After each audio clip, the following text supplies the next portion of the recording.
Assalamualaikum warahmatullahi wabarakatuh. Alhamdulillahilladzi bi ni'matihi tatimmus shalihat. Wassalatu wassalamu ala asyrafil anbiya'i wal mursalin sayyidina Muhammadin wa ala alihi wa sahbihi wa man tabi'ahu bi ihsanin ila yaumil ma'ad. Amma. Para pemirsa yang berbahagia, tidak terasa kita sudah memasuki bulan Dzulhijjah, yang mana tak lama lagi kita akan berjumpa dengan hari Arafah, kemudian Idul Adha, dan hari-hari tasyrik. Oleh karena itu, dalam kesempatan yang baik ini, kami ingin menyampaikan beberapa amalan utama yang dapat bersama-sama kita lakukan dalam rangka untuk menyemarakkan bulan Dzulhijjah, terutama awal-awal daripada bulan Dzulhijjah, sehingga kita dapat meraih fadilah, keutamaan, dan pahala yang banyak di sisi Allah Subhanahu wa Ta'ala. Pemirsa yang berbahagia, di antara nikmat yang diberikan Allah Subhanahu wa Ta'ala kepada hamba-hambanya, Dia menjadikan segala sesuatu itu teratur dan tertata rapi. Salah satunya adalah ketentuan waktu sebagai bagian dari takdir kepada hamba-hambanya agar dimanfaatkan dengan diisi berbagai ketaatan dan amalan kesyukuran kepada Allah Subhanahu wa Ta'ala atas karunia-Nya tersebut. Allah memberikan penjelasan bahwa hilal merupakan tanda datangnya bulan baru sebagai pijakan penanggalan untuk kaum muslimin khususnya. Dalam surah Al-Baqarah ayat 189, Allah Subhanahu wa Ta'ala berfirman, "Yas'alunaka 'anil ahillah, qul hiya mawaqitu lin-nasi wal hajj." Yang artinya, mereka bertanya kepadamu wahai Nabi Muhammad tentang hilal atau bulan sabit. Katakanlah, itu adalah penunjuk bagi manusia dan ibadah haji. Pemirsa yang berbahagia, 10 hari pertama di bulan Dzulhijjah merupakan saat-saat yang terbaik bagi kita untuk memperbanyak amal soleh. Sebagian ulama menjelaskan bahwa amalan terbaik yang dilakukan di waktu malam, yakni dari terbenamnya matahari hingga terbit fajar, itu adalah pada saat 10 hari terakhir di bulan Lailatul Qadar, dalam rangka menyambut datangnya Lailatul Qadar. Adapun amalan di siang hari, mulai dari terbit fajar sampai terbenamnya matahari, amal soleh yang terbaik adalah yang dilakukan di 10 hari pertama bulan Dzulhijjah, sebagaimana yang disebutkan di dalam kitab tafsir Ibnu Katsir. Pemirsa yang berbahagia, kemudian apakah contoh-contoh amalan yang dapat kita lakukan untuk memakmurkan bulan Dzulhijjah ini? Maka yang pertama adalah berpuasa pada 9 hari yang pertama, yakni antara tanggal 1 sampai 9 di bulan Dzulhijjah. Imam Ibnu Hajar berpendapat bahwa berpuasa pada awal bulan Dzulhijjah merupakan amalan yang utama, berdasarkan hadis yang diriwayatkan dari sahabat Abdullah bin Abbas radhiyallahu anhu, bahwa Rasulullah sallallahu alaihi wasallam bersabda, "Mal amalu fi ayyamin afdala minha fi hadhihi." Qalu walal jihadu. Qala walal jihadu illa rajulun kharaja yukhatiru bi nafsihi wa malihi falam yarji bi syai'in.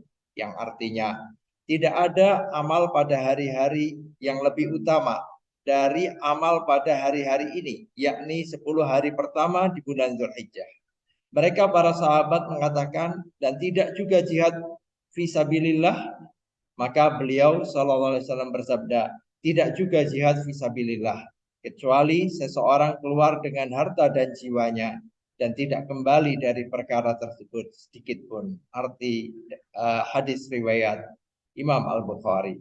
Artinya orang ini benar-benar ketika berjihad fisabilillah maka dia habis hartanya dan meninggal syahid di medan jihad. Pemirsa yang berbahagia, amalan kedua yang kita dianjurkan untuk mengisi awal-awal daripada bulan Zulhijjah yaitu berpuasa pada hari Arafah atau pada tanggal 9 Zulhijjah.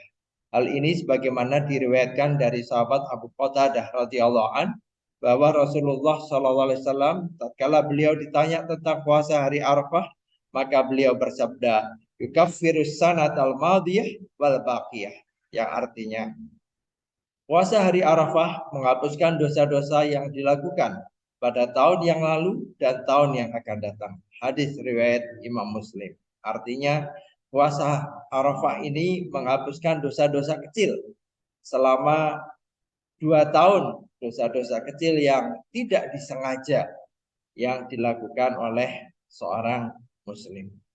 Kemudian keutamaan ketiga yang dapat kita lakukan mengisi awal daripada bulan Zulhijjah ini yaitu menunaikan ibadah haji. Dan kita tahu ini adalah amalan besar.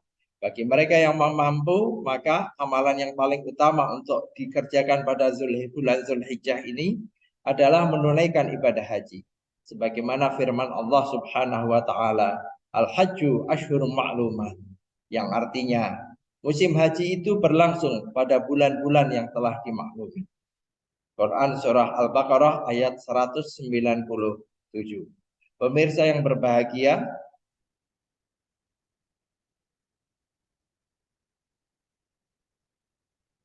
bulan-bulan yang telah dimaklumi itu adalah bulan Syawal, Zulqa'dah, dan Zulhijjah.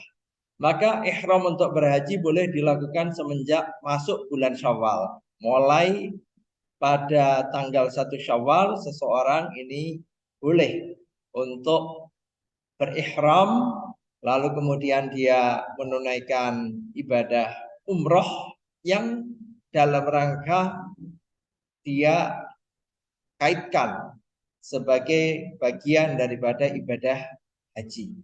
Bagi yang menunaikan haji ifrad maka sejak itu dia tidak melepas kain ihramnya sampai menanti daripada rangkaian manasik mulai dari wukuf di Arafah, kemudian mabit di Musdalifah hingga melempar jumrah di Mina.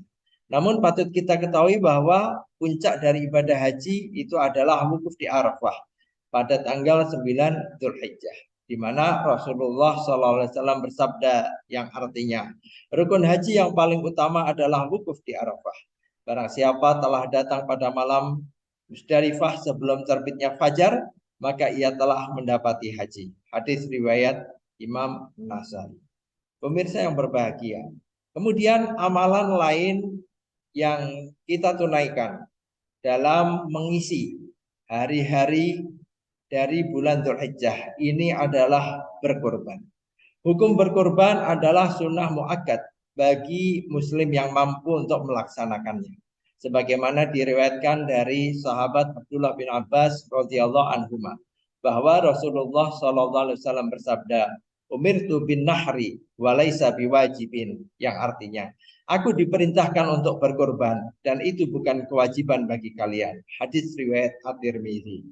Para ulama memahami bahwa menunaikan ibadah kurban ini merupakan kewajiban khusus bagi pribadi Rasulullah SAW. Namun untuk umatnya maka ini sifatnya hanya sunnah muakkadah, yang artinya ketika seseorang terhalang karena tidak mampu atau pada saat itu karena dalam suatu perjalanan yang tidak memungkinkannya atau terhalang dari hal-hal yang menyebabkannya tidak memungkinkannya untuk menunaikan ibadah kurban meskipun secara ekonomi dia mampu, maka tidak ada dosa baginya.